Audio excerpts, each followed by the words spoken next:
was March of 1945, and the American forces were at the threshold of victory, their momentum unyielding. But now, they faced an unexpected halt. A river, once a simple natural barrier, had swollen with the relentless winter rains, becoming an impassable divide. The soldiers could see it from the ridge above, murky, turbulent waters, churning beneath the gray sky, a deep, silent symbol of the war's shifting tides. The once unstoppable advance of Allied forces now lay halted in front of this great expanse of water, its surface betraying no hint of the ferocity it held beneath. The bridges that should have carried them forward were destroyed. The enemy had made sure of that, obliterating all pathways across. Charred remains of wood and twisted metal jutted from the wreckage, relics of a retreat that had not only been tactical but also desperate. The American engineers, hardened by years of war, moved with grim determination, their eyes scanning the scene. They assessed the current, the debris that swirled in the water, and the enemy's sporadic fire coming from the far bank. Each new challenge brought another bitter reminder that time was their most dangerous enemy. The sound of distant explosions and rifle shots punctuated the silence, underscoring the critical nature of every passing moment. Orders were simple, yet heavy: cross or stall. There was no middle ground. The bridgeheads had to be rebuilt, or the advancing forces would be stranded, exposed to the enemy, vulnerable. The engineers worked swiftly, their hands steady despite the knowledge that one wrong move could spell disaster. Every calculation, every bridge that could be built or bombed into place, was a decision of life and death. The stakes had never been higher. On the far bank, the wreckage of a retreat lay in stark contrast to the frenetic activity on the American side. The remnants of German defensive positions, once so proud, now only broken structures, spoke of an army in flight.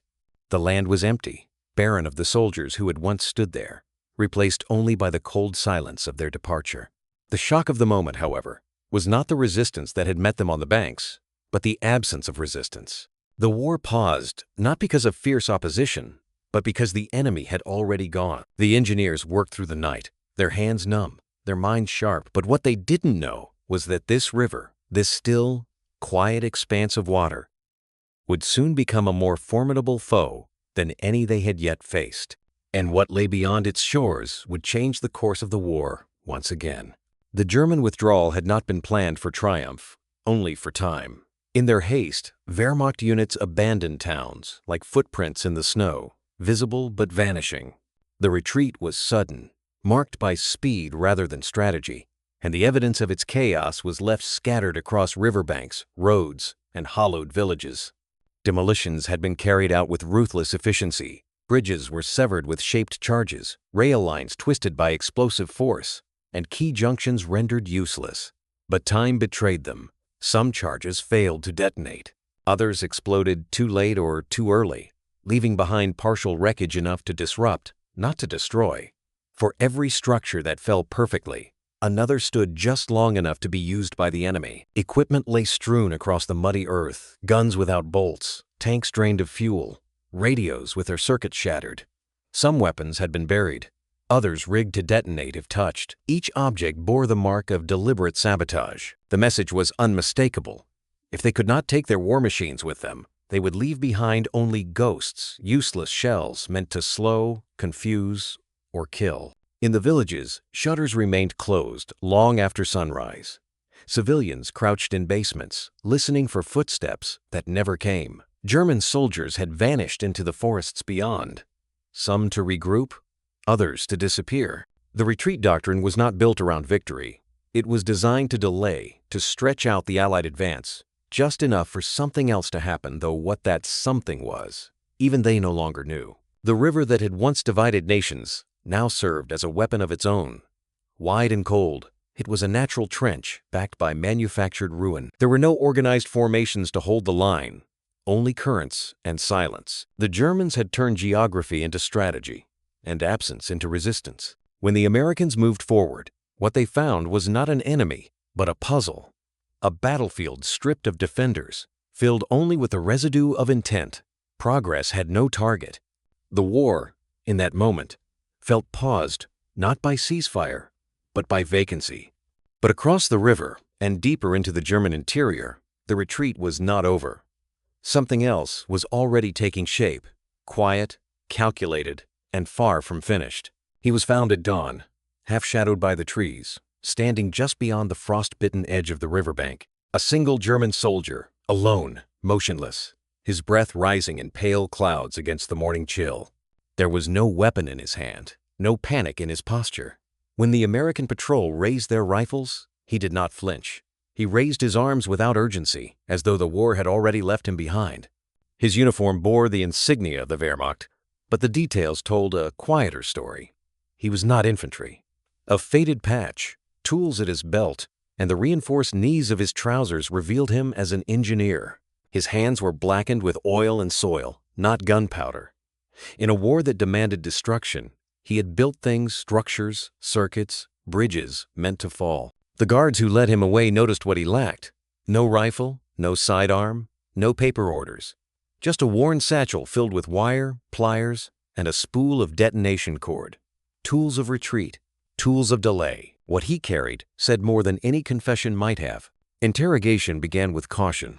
He was not defiant, nor apologetic. He answered, in short, clipped sentences, offering names of units, locations of charges, estimates of river depth. He did not seem afraid of prison. He seemed focused. Even in silence, his eyes tracked the river behind the camp, watching its current, measuring something unseen. To the Americans, it was clear. He was not a believer, not in Hitler, not in victory, but he understood things they did not. This prisoner's value was not ideological. It was technical. He knew how the river had been rigged, how the bridges had been collapsed in sequence, how charges had been layered to resist repair. He spoke of fuses and fault lines, of time delays and false trails. Every word was a map of what lay ahead, not of men, but of machines designed to fail under pressure. And so, the war narrowed. No longer fought only with bullets or flags, but with calculations buried beneath the soil. What this man had built, others would soon have to cross. But upstream, beyond the tree line, something far more complex had been wired into place, something that was never meant to be dismantled. The doctrine of the U.S. Army Corps of Engineers in 1945 was not born from textbooks, it was forged under fire. American combat engineering was a discipline of necessity, honed on every front from North Africa to Normandy. It valued adaptability over symmetry, function over beauty. These were men trained to build forward under pressure, knowing that every second lost to hesitation might cost lives upstream. Their tools were simple but powerful. Pontoon bridges, with floating metal sections anchored by wire and sweat, could stretch across rivers in a matter of hours. Bailey bridges, modular, steel, and astonishingly strong, could be assembled like scaffolding by crews working in total darkness. Each design was meant to move with the army, to bring armor and artillery across water that would otherwise stop them cold. But here, on the German frontier, those assumptions were being tested. Elegance was never part of the mission. Speed was. The engineers understood the rule. Every minute a bridge was unfinished was a minute enemy fire could find them. Their movements were mechanical drive pins, lift beams, secure planks, under fire, under stress, and often underwater. But the banks of this particular river held surprises no training manual had anticipated. German demolitions had done more than destroy crossings. They had reshaped the battlefield itself. The retreating forces had altered the contours of the riverbank, flooded channels with debris, and left behind false structures designed to mislead. Rubble was rigged with secondary charges. One bridgehead had been buried beneath a controlled landslide. Another was mined with time-fused explosives triggered by vibrations. The Americans weren't just building, they were disarming a ghost. The current, too, had its say. Faster than anticipated, wider than maps had shown, it surged against temporary anchors, pulling steel out of alignment and buckling sections before they locked in place. What had been a river crossing now felt like a siege. Calculations made in briefing tents failed on contact with the river's reality. Steel twisted where it should have held. Buoyancy estimates collapsed under unexpected drag. Even the weather conspired, as wind funneled through the river valley, throwing canvas pontoons off balance. What had once been a textbook procedure was unraveling.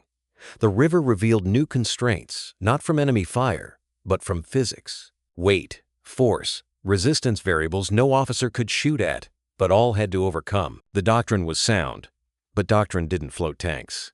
And every failed crossing was another delay. Another day without supplies on the other side. The engineers did not retreat. They adapted. They stripped bridges to core elements, restructured supports, rerouted segments midstream. Their greatest asset was not their tools, but their discipline under strain. These men didn't just build structures. They absorbed the river's defiance and returned order where there had been sabotage. But just as the crossings neared completion, a new signal crackled over the radio. Something had been found upstream, buried beneath layers of ice and wire. It wasn't a bridge. It wasn't meant to hold weight. It was meant to destroy it. The prisoner said little, but in war, silence has weight. His hands, once trained to draw schematics and calibrate charges, now rested idle in the shadow of American floodlights. But the silence was not ignorance. It was calculation. Because this man, this single German soldier, knew the river more intimately than anyone on either side of the wire. He had helped destroy the bridge just days earlier. Not with panic or haste, but with precision. His unit had calculated where the spans would fall, how to time the charges, so the collapse looked chaotic, but denied any meaningful salvage. He knew which supports were rigged for complete failure, and which were left half intact to lure engineers into error. The demolition had not been an act of retreat. It had been a message, written in blast radius and current. What he carried in memory was not just tactical data, it was spatial instinct.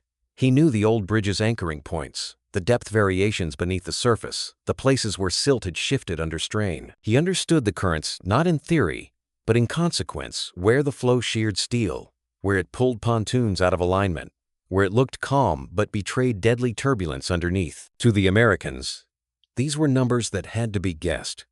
To him, they were known quantities. His knowledge could save days, possibly weeks of trial and correction, and in a war defined by the clock, time was blood. But it could also cost lives.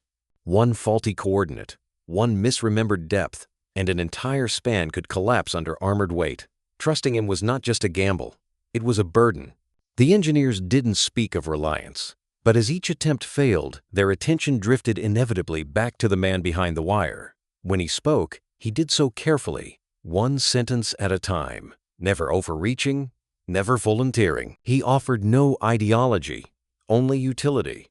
That, in its own way, was more dangerous, because now his silence held currency.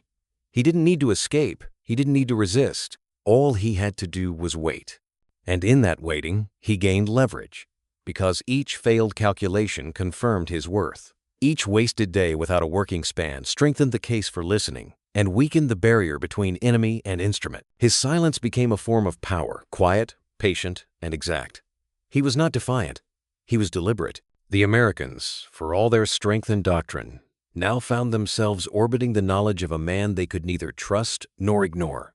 And somewhere beneath the surface of the river they were trying to cross, his mind had already traced the path forward, or perhaps the path to failure.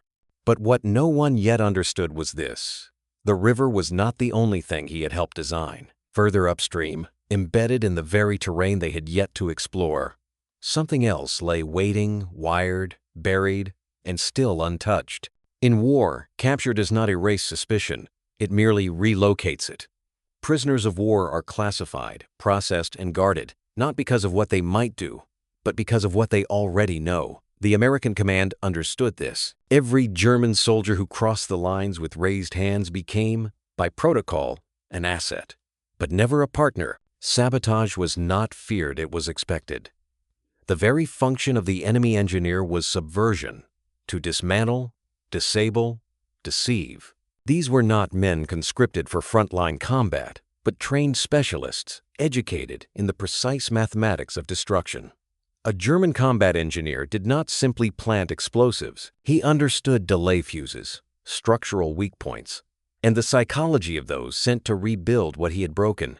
Their skill was not rage, it was restraint. This made trust irrational. And yet, on the banks of a river the maps could no longer explain, trust began to surface not as a strategy, but as a necessity. The American engineers, slowed by invisible traps and misread terrain, began reaching for answers no manual could provide, and the only man who had them was wearing a field gray uniform and Iron Cross insignia on a coat he no longer had the rank to defend. His name had been taken down, his tools confiscated. He sat behind barbed wire, watched day and night, interrogated in a tone that wavered between formality and disbelief.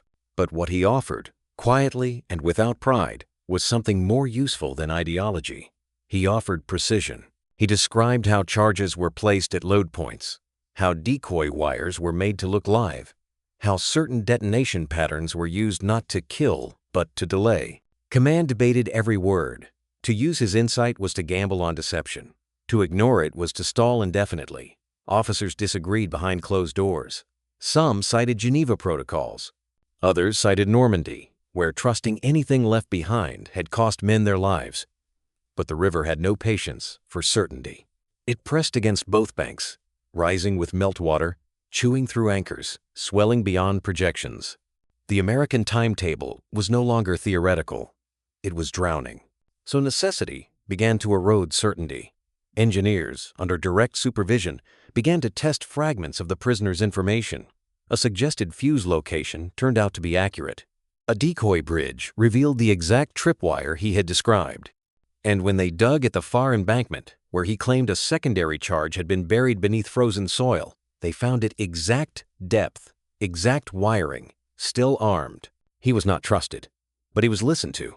The distinction in wartime was everything. Still, no one spoke openly of reliance. The uniform remained. The chain of command held firm. But within the silence of the engineering crews, something unspoken shifted, because not far from that last discovery, the soil changed texture, and the sound beneath their boots suggested something layered, hidden, not explosive, but engineered to vanish once triggered, something no prisoner had yet mentioned. It began without ceremony. A short exchange through a translator, unannounced, almost offhand. The German prisoner, seated behind the perimeter wire with his back to the wind, made a proposal. He did not offer secrets. He did not ask for protection or favors. He simply asked for a pencil. He would help, he said, not as a soldier, but as an engineer. There was no plea for leniency, no attempt at charm or sympathy. He spoke like a technician reporting to a colleague. The terms were clear. Give him tools, and he would provide a solution. Leave him idle, and the failures would continue. He claimed no special loyalty to the Reich. The uniform, he said, had been mandatory. Precision had not. The request reached the engineering command with the weight of absurdity. Allowing a German combat engineer access to sensitive materials near an active crossing site? It bordered on lunacy. Skepticism spread faster than the report. Officers dismissed the proposal as manipulation, a calculated attempt to earn trust or delay the inevitable. One colonel asked plainly, "What kind of fool lets the saboteur help rebuild what he destroyed?" And yet, the failures persisted. Every hour brought new delays. Anchors drifted. Spans misaligned. Charges were discovered late or not at all. A Bailey bridge cracked under its own weight, its base compromised by unseen erosion. The American engineers were skilled, but they were fighting a river sculpted by an enemy who knew exactly how to weaponize its contours. Time, again, became the enemy. So they listened. Not all at once, not fully, but enough to allow an interview, carefully monitored. The prisoner was brought under guard to a field tent. No uniform remained, just gray underclothes and a fatigue jacket with the insignia removed. He stood straight, not proud, but focused. He asked for paper, and they gave it. He requested dimensions. They handed him maps. His logic was stripped of emotion. No anger, no regret, only vectors and tolerances. He identified structural choke points where the Americans had placed supports incorrectly. He explained how the Germans had trained to use sediment buildup to mislead depth measurements. He warned of a collapsed culvert further upstream that was channeling unexpected water pressure toward a temporary bridgehead. Every statement was checked, verified, double-checked again, and every one, so far, had been correct. He asked for no reward, only that his solutions be implemented cleanly. He did not speak of the war. He spoke of force distribution, of tensile limits, of the importance of load pacing when tanks crossed over wet timber. In his mind, this was no longer a battlefield. It was a failed equation. The American engineers, some of whom had trained at West Point, others in trade halls and field schools, recognized the cadence of someone who knew what he was doing. Trust was not given, but respect, reluctant, silent, pragmatic, began to take root. They began testing his advice. First, with mock-ups, then with partial deployments. One bridge section stabilized, another held against current. The days, once marked by hesitation, now moved with subtle urgency. Not because the man was a savior, but because his math, again and again, refused to lie. In war, ideology often drowns out logic. But now, in this narrow moment between collapse and momentum, the battle narrowed once more to calculations. The front line wasn't a trench or a gun position. It was a sheet of paper, a structural beam, a pile of sandbags laid at a precise angle. The prisoner's offer, once dismissed, had become a hinge. But as the bridges neared completion and the span to the far bank finally steadied, a new report came from the forward scouts, an unmarked channel, bypassing the known riverbed, rigged with steel mesh and half-buried crates. The engineers had been building forward, but something had already been placed behind them. He was never left alone. Not once. From the moment his proposal was accepted, the German engineer became the most closely watched man on the riverbank. He wasn't permitted to touch tools or approach the worksite without escort. His role was advisory words, sketches, nothing more. And yet, it was enough to change the course of construction. 2 guards followed his every step. One walked ahead, the other behind. Their rifles were not raised, but never far from ready. The prisoner never complained. He spoke only when addressed, and only of the work. He requested no food beyond the rationed allotment, no comfort beyond shelter from the wind. His posture was precise, his tone flat, his demeanor absent of pride or resentment. In war, trust is rarely granted. Here, it was not even considered. Still, when handed a pencil and a sheet of field paper, he filled the page with detail. From memory alone, he redrew the river's cross-section, the width at each bend, the depth differentials near the bank, the shape of the current at flood stage. His annotation showed anchor points, silt displacement zones, stress lines in the broken abutments. It was not guesswork. It was lived knowledge, rendered with a clarity that unnerved even the most skeptical officer.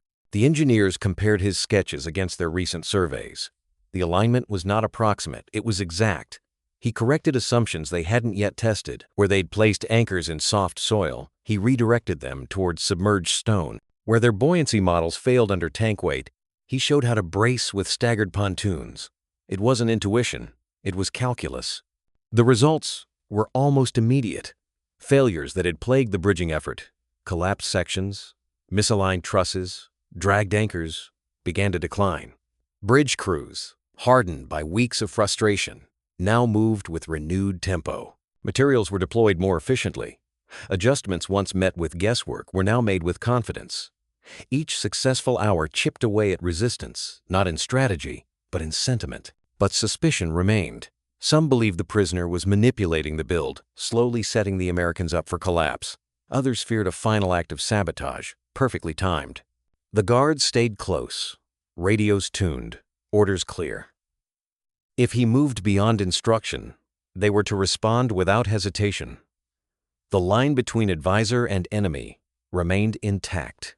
And yet, the bridge rose. Steel met steel with cleaner welds. Support beams landed in stabilized positions. Vehicles began to move, cautiously, across the new spans. Every creak of wood and groan of metal was met with held breath. But they held, not just for one crossing, but for dozens. Patrols, jeeps, supply trucks. The river, once an impassable threat, was now a passage. Still temporary, still vulnerable, but holding. No words were exchanged beyond the work. The prisoner was not thanked. The engineers were not congratulated. But something unspoken had shifted. Progress was now measurable, not in sentiment, but in spans completed, loads carried, hours saved. The war, once bogged down in terrain and delay, had nudged forward. He continued to sketch, his pencil worn down to the wood, each mark a new layer of assistance or admission. He never asked where his drawings were taken, never asked what lay on the far bank. His task, it seemed, was complete at the water's edge. But as the final supply convoy crossed just before dusk, and the first rumble of artillery repositioning echoed across the valley, a new dispatch arrived at headquarters forward. Scouts had found a structure buried in a false embankment. No wires, no charges, just machinery, silent and sealed. And on the sketchpad the German had used, on the very last page, there was a diagram no one remembered asking for. A top-down view, not of the bridge, but of what lay beyond it. The bridge didn't arrive all at once. It grew inch by inch beneath mud-streaked boots and watchful eyes. Each new section bolted into place was both a defiance of the river and a testament to those who studied its defiance. Slowly, the crossing took form. Not beautiful, not permanent, but functional. Enough to move men. Enough to carry weight. Steel beams groaned under first contact, but held. Timber creaked, but did not snap with every test vehicle that crossed a supply truck. A half-track, a jeep filled with signalman confidence grew, but never loudly. Caution remained the unspoken rule. On the river's edge, even success whispered. Upstream, enemy fire remained sporadic, but distant. There were no concentrated attacks, no coordinated artillery. Reconnaissance confirmed that the German front line had thinned, retreating deeper inland, choosing ground that offered more than just resistance. The silence felt strategic, temporary, as if something unseen was preparing to watch, not stop, the crossing.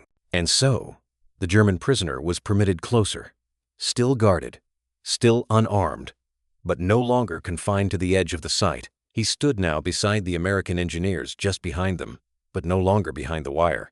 He didn't touch materials. He pointed, explained, and this time, no translator stood between his voice and theirs. Shared terminology replaced translation. Tension loads, anchor drift, river shear, the language of structures, of mathematics, of failure, delayed but never forgotten. With chalk and pencil, hands moved in mirrored gestures over blueprints that blurred the line between enemy and ally. Where once there was silence, now there was quiet clarity. They didn't ask about his past. He didn't offer it. The conversations were stripped of biography. They spoke not of flags or causes, but of river angles and load pacing. There was no sentiment, but something else was forming thinner than loyalty, stronger than tolerance. Professional respect emerged, not as an agreement, but as an understanding.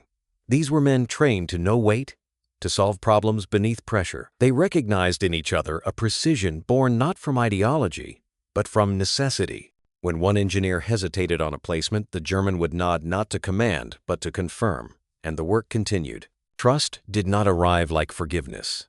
It arrived like architecture, layered, reinforced, hidden inside what was being built. It formed not in declarations, but in decisions. A tool passed without hesitation, a question answered without suspicion, a warning heeded without protest. Trust built itself into the structure, one measured response at a time. And still, the bridge grew. There were no photographs taken. No one paused to document what was unfolding. But history does not always announce itself.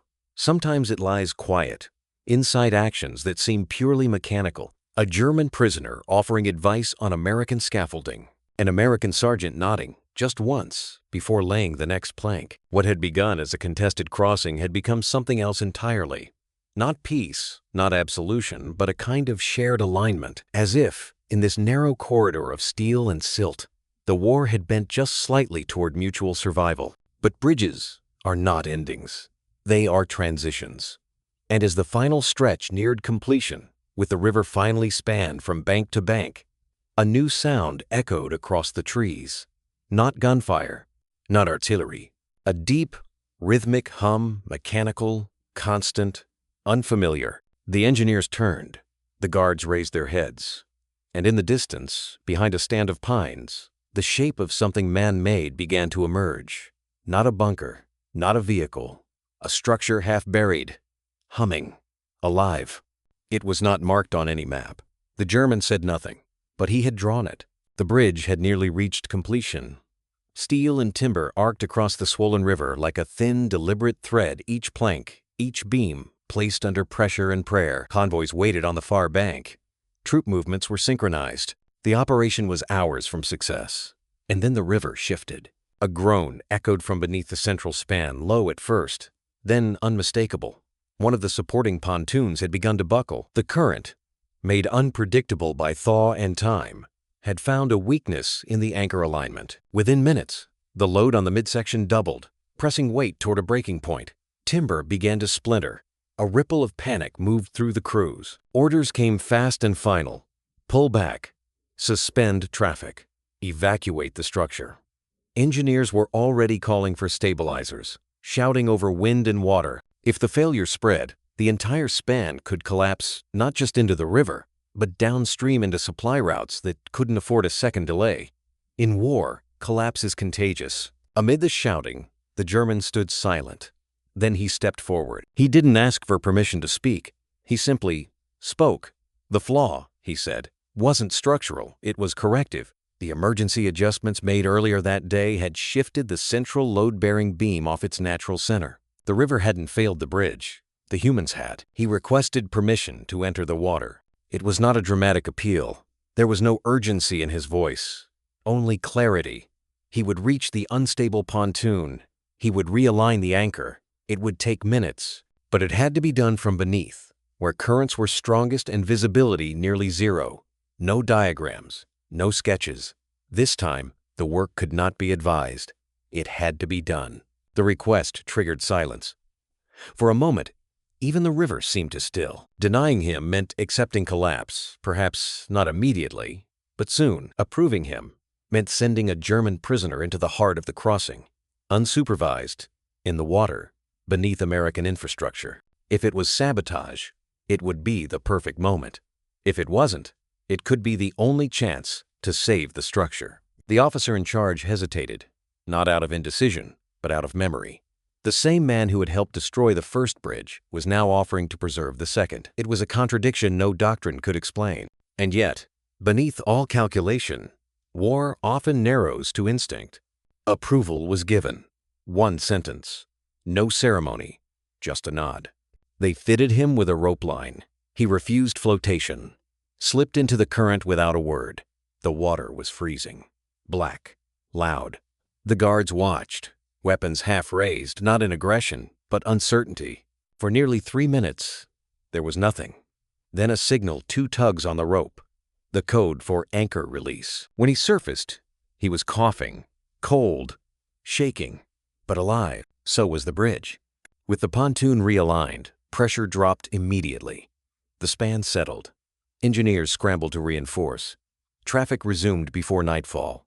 One convoy passed without incident. Then another. The war moved forward, inch by inch, across something that had almost failed.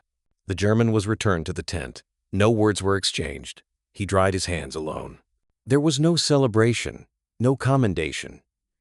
Just the simple acknowledgement that what might have been sabotage had instead been salvation. The risk had been real, but so had the result. And yet, as the final truck crossed into the woods beyond, new intelligence arrived, an encrypted message intercepted the night before, decoded too late. It referenced a fallback device buried in proximity to a critical crossing. Its description matched no known weapon. The river had been crossed, but the design was not finished. The water was colder than the air. It gripped the skin like iron, pulling breath from the lungs with each step. The German entered the river under full watch, 2 guards posted at the bank, rifles slack but eyes sharp. A rope was tied to his waist. It was meant for safety. But no one mistook it for trust. There were easier ways to sabotage a bridge. He knew them, had taught them. But sabotage wasn't the mission now. With sleeves rolled, boots removed, and no insulation between his skin and the current, he moved through the dark water with mechanical calm. He said nothing. There was no bravado, only movement. The anchor flaw was simple, a misaligned pivot buried beneath shifting rock. The fix was more difficult. It required direct contact, physical correction, and steadiness beneath a pressure that had already cracked steel. He disappeared beneath the surface without announcement. The guards waited, hands tightening on cold rifles. It would have been easy to escape. In the confusion, in the noise, he could have cut the rope, slipped below the surface, let the current take him. The woods weren't far. The night was falling, and no one would have been fast enough to follow. He had the knowledge, the time, the chance, but he didn't take it. Instead, after minutes that stretched like hours, the signal came 2 short tugs. Anchor realigned, load stabilized, no deception, no delay, just a correction made by hand beneath freezing water. by a man who had once placed the charges that shattered the last bridge. He surfaced with trembling breath and eyes shut against the cold, then stood silently as the guards pulled him back toward the bank. The bridge did not collapse. There was no cheer. Engineers moved quickly to reinforce the repaired section, securing steel and tightening cable.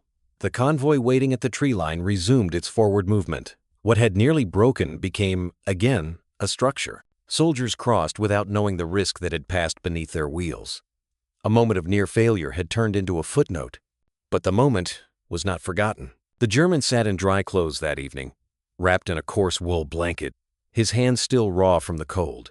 No one questioned his intent now, not openly. What had been doubt had been met with action. Not words, not persuasion, just the deliberate act of doing what had to be done, at personal cost, with no audience and no demand for reward. Still, the question lingered: why? Why not run? Why not disappear into the fog and return to a war that still smoldered beyond the trees? Perhaps it was duty, misdirected or redefined. Perhaps it was exhaustion of conflict, of orders, of choosing sides that had already broken. Or perhaps it was something simpler. A man, trained to build and destroy, choosing just once to leave something standing. Whatever the reason, it was never spoken. Not to the guards, not to the engineers, not to the officer who watched from the ridge and understood, finally, that this man's value had never been in what he said. It had always been in what he didn't do.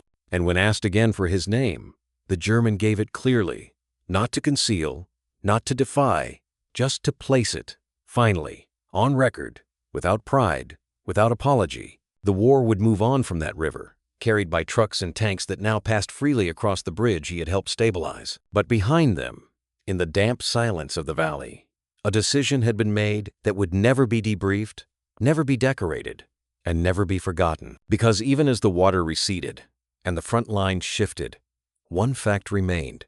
He had been given the chance to run, and he hadn't. But in the command tent, lit by a flickering lantern, an officer unfolded a hand-drawn diagram found in the German satchel, one not of bridges or anchor points, but of a series of buried conduits running beneath the valley floor. It was dated 4 months earlier, and it didn't match any Allied map. The first vehicle to cross was a 2.5-ton GMC CCKW cargo truck standard issue, olive drab, its canvas top darkened with mist and diesel soot. It rumbled forward slowly, tires groaning against the damp timber, weight shifting with every inch. The engineers held their breath, every man's ear tuned not to the engine, but to the bridge beneath it. They watched for the sound that shouldn't come, the groan of stress, the crack of failure, the soft, sickening sag of steel outmatched by mass. But it didn't come. The truck moved forward, steady, anchors held, pontoons flexed and returned, steel flexed and locked. The bridge didn't yield, it carried. One by one, the convoy followed. Jeeps, more trucks, a half-track. Each crossing retested what they had built, each axle a verdict. But no failures came, only momentum. Infantry followed on foot, rifles slung across shoulders, boots muddy and silent. No fanfare, no salute, just motion. Forward. The river that had stalled divisions, swallowed time, and buried equipment now lay beneath their boots like a conquered thought. It hadn't been defeated by force. It had been crossed by method, by math, by patience and cold, wet resolve. From the far embankment, the American flag was raised low at first, then caught by the wind, its fabric snapping against a morning that offered no applause. Victory wasn't claimed. It was continued. The war had no time for ceremony. There were other roads, other rivers, and just behind the last support post, half shadowed by canvas and fog, the German engineer stood watching. He did not smile. He did not weep. He only watched the weight of machines and men move across something he had once helped to destroy, and now helped to restore. He made no gesture. He simply stood as the bridge held. No one asked him what he thought. His usefulness had been proven, and that was enough. In war, words rarely hold as much as results. He had crossed no border, worn no patch, sworn no oath. But the road ahead was now open because of him.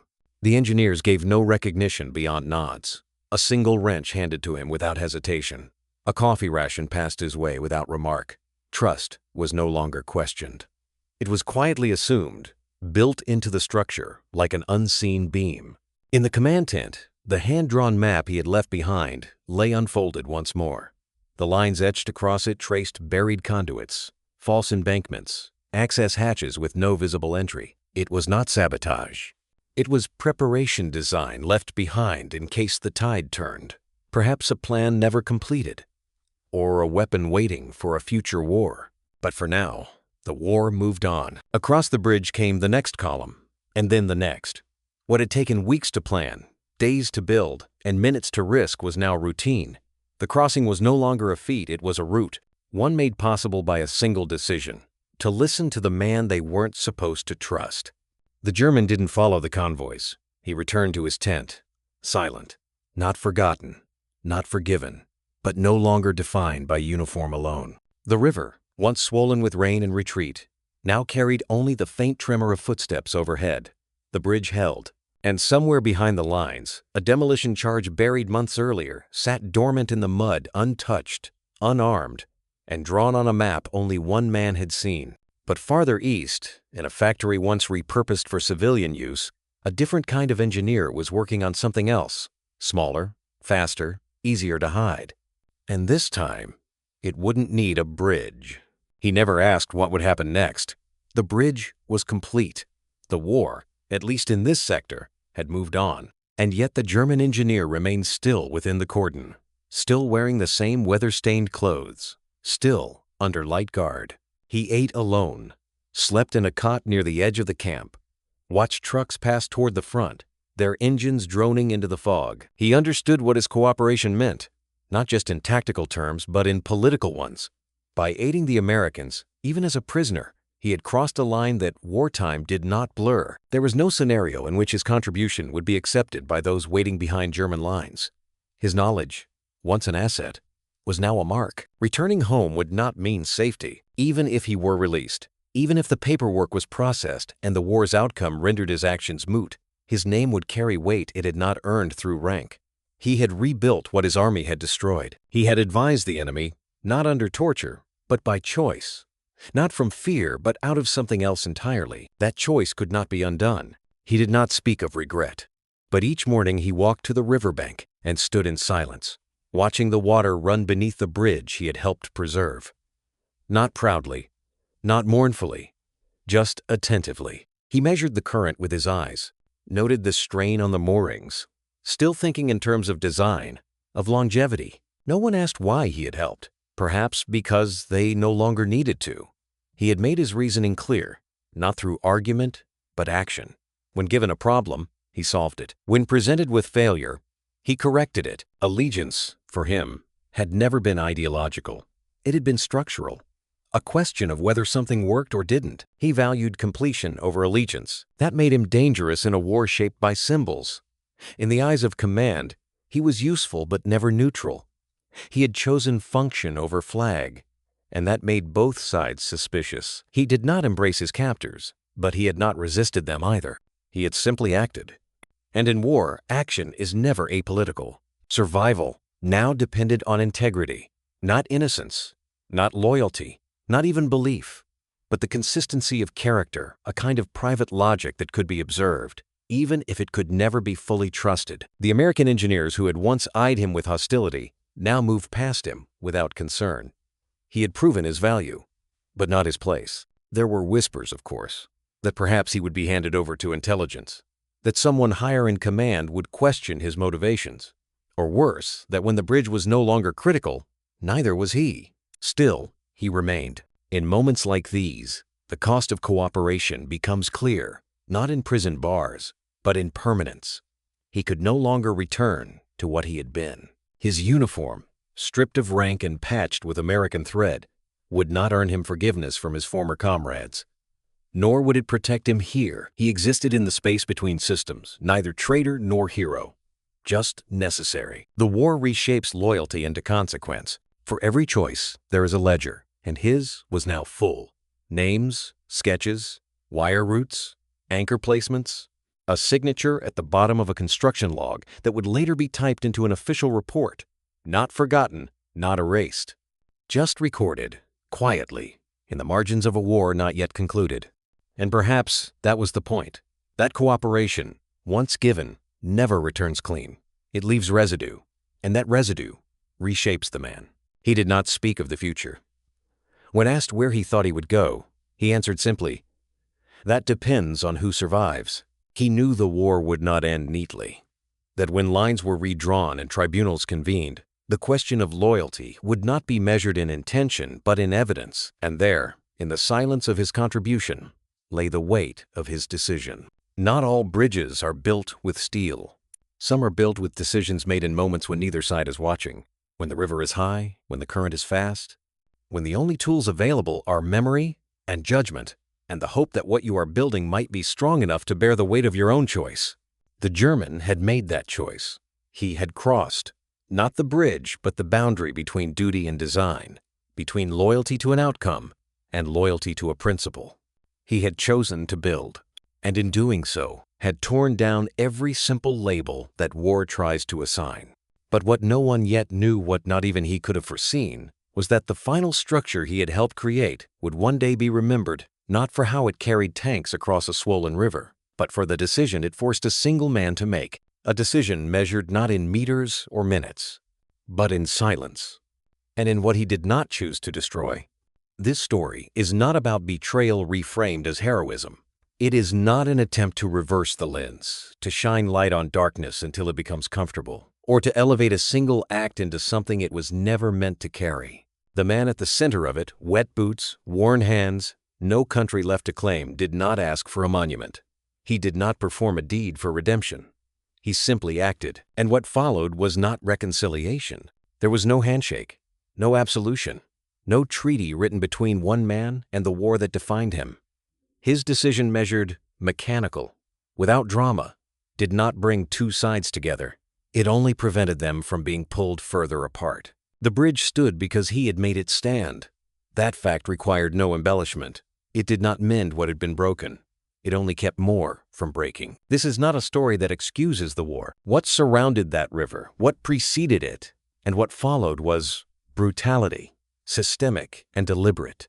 Cities flattened, civilians executed, families divided not just by front lines but by silence, suspicion, and shame. No act of technical cooperation, no last-minute correction beneath the surface of a span, can rewrite what Germany inflicted or what it lost in return. The war was not softened by one man's choice to prevent further collapse. Its edges remained sharp, its causes clear. This story does not sanitize occupation. For every soldier that crossed that bridge, another village bore the weight of boots and flags not their own. To those who watched from windows, whose homes had become waypoints for foreign armies, the arrival of engineers was not liberation. It was another layer of authority, another language shouted from the road. And for the prisoners, those taken from bunkers, trucks, hospitals, and fields, the camps remained camps. Wire still cut flesh. Hunger remained policy. Dignity arrived slowly, if at all. What this story does is isolate a decision. One moment. Not representative, not redemptive, just precise. A structural failure about to become a structural collapse. A man who had designed such collapses before, who had studied the arc of destruction as intimately as the architecture of bridges, stepped into the water not to make history, but to fix something. Not to atone, but to complete. That distinction matters, because in war, motives are often rewritten after consequences are known. But this moment offers something different. A choice made not for victory, not for forgiveness, not for country, but for continuity. A decision born not from belief, but from knowledge. It was not ideology that sent him under the surface. It was mathematics. In that sense, skill overrode ideology. The calculations in his head, the pressure of the water, the strain on the anchor, the torque of steel under load were more urgent than any allegiance. He responded to physics, not flags. His decision wasn't about who deserved to win. It was about what could still be held up, still be preserved, about what might still bear weight. The war did not end that day. Not for the Americans, not for the Germans, and certainly not for him. But for a few hours, on the banks of a river too wide to ford and too costly to refight, a single decision allowed the machinery of conflict to move forward. Not in glory, not in peace, but without collapse. And perhaps that, in itself, is enough to notice. Because humanity in war rarely appears with ceremony. It shows itself quietly, under tension, underwater, under watch. It exists in seconds, in shoulder turns, in the passing of a tool from one hand to another. It asks for nothing and leaves no claim behind. The German engineer never spoke again of the bridge. When questioned months later by Allied officers, he answered as he always had, directly, unemotionally. No political justifications, no philosophical leanings, only the facts of the structure, the nature of the current, and what would have happened had the anchor failed. To him, it was still a technical problem solved under constraint, but the Americans remembered. Not because they chose to forgive or even fully trust, but because they knew what he had prevented. They knew what had almost happened, and in the silence that followed his act, they witnessed something rare in wartime. The shape of moral clarity, carved not by intent, but by action. And so, the bridge remained, not as a symbol, but as a structure. One that held not just the weight of machines, but the weight of a decision few others could have made. A decision that would never appear in headlines, never be pinned to a chest, but would outlast almost everything else they built that year. This story is not about rewriting history. It's about not ignoring what history tried to write over. In one winter valley, between opposing banks, a man crossed no lines, only the water, and left behind no allegiance, but the one he honored with his hands. He did not run, he did not hide, he did not speak. He only built. And miles away, beyond the edge of the map, a second structure waits, unfinished, undocumented, untouched. Its design not found in any archive, only hinted at in a drawing left behind by the same hand. The bridge they crossed was not the last thing he had made. The bridge came down less than 2 weeks later. It was no longer needed. The front had moved eastward, fast, relentless, devouring ground. The enemy no longer had the strength to defend. What once stalled the American advance now became its redundancy. The engineers who had built it returned with new orders. Dismantle, recover, redeploy. A different crossing had been secured upstream, wider and better suited for sustained operations. This one had served its purpose. Its dismantling was efficient. Each section removed with the same precision it had been placed.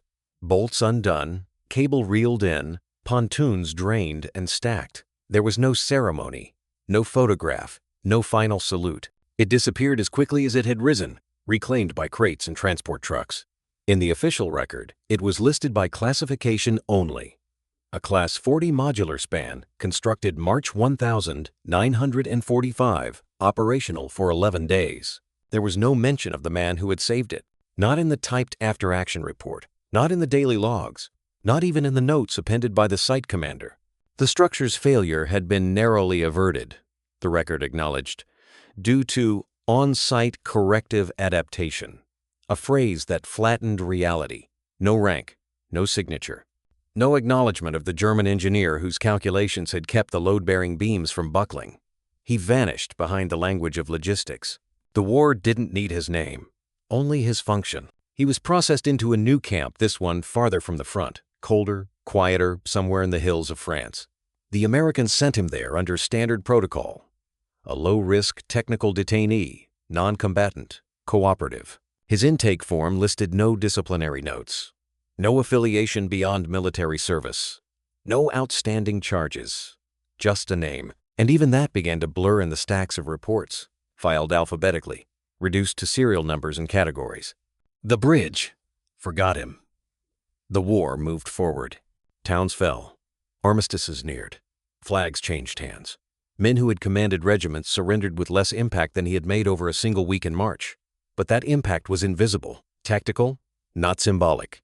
Structural, not remembered. His work carried infantry east, carried fuel toward victory, carried weight that should have collapsed. But the bridge did not know that. Bridges do not remember who builds them. Steel holds, or it does not. Timber carries, or it cracks. The river does not record intention, only resistance. And when the structure was pulled from the water, beam by beam, it left behind no trace of the hands that steadied it, no echo of the man who risked more than his safety by choosing to preserve what others had ordered him to destroy. The German soldier, if that's what he still was, did not ask to be remembered. He had built as an enemy, that much was certain. But the moment he stepped into the current, he crossed into something else, something not sanctioned by uniform or oath, a liminal state between sides, between obedience and agency, between being told what to do and knowing what must be done. That crossing was never documented. He remained behind wire until late 1946, then disappeared from the system entirely. Whether he returned home, changed his name, or vanished into the fragments of a broken continent is unknown. Some records suggest he was transferred to British custody. Others claim he was offered technical work in post-war reconstruction, a quiet reward for services never publicly acknowledged. None confirm his fate. But his bridge, for a time, had made fate possible. In the span of 11 days, it had moved 2 regiments and 17 tons of material. No incidents, no casualties. It had allowed the bypass of a mined embankment and diverted enemy attention from a primary supply corridor. Its absence would have meant delay. Its failure, disaster. Its presence altered the rhythm of an entire sector. Quietly, without announcement. He had stood beneath it as it carried men who might have killed him days earlier. He had watched the weight of a war pass overhead, trusting calculations more than character. He didn't wave, didn't speak, didn't even move. But he had crossed too. Not as a prisoner, not even as a soldier, but as something war rarely leaves room for. A man acting without permission, only precision. His name did not survive the bridge, but the bridge had survived because of him. And somewhere, beyond the archives, beyond the folded maps and faded orders, a lesson remained not about forgiveness or reconciliation or redemption, but about restraint. About the narrow corridor between destruction and decision. About how, in rare moments, the most impactful act a person can make is not to believe more deeply, but to build anyway. Because while battles are won with fire and force, sometimes wars are turned by those who choose, under watch and without praise, to hold something together. And so, the bridge was gone, its bolts packed in crates, its beams repurposed elsewhere. It left behind no memorial. But beneath the surface of the water it once crossed, the river ran slower. Not because it remembered, but because something had once stood there long enough to change its flow. And in a locked archive outside Stuttgart, a copy of a drawing remains unsigned, unfiled, undated. A side elevation of a bridge, labeled only with one word: crossed.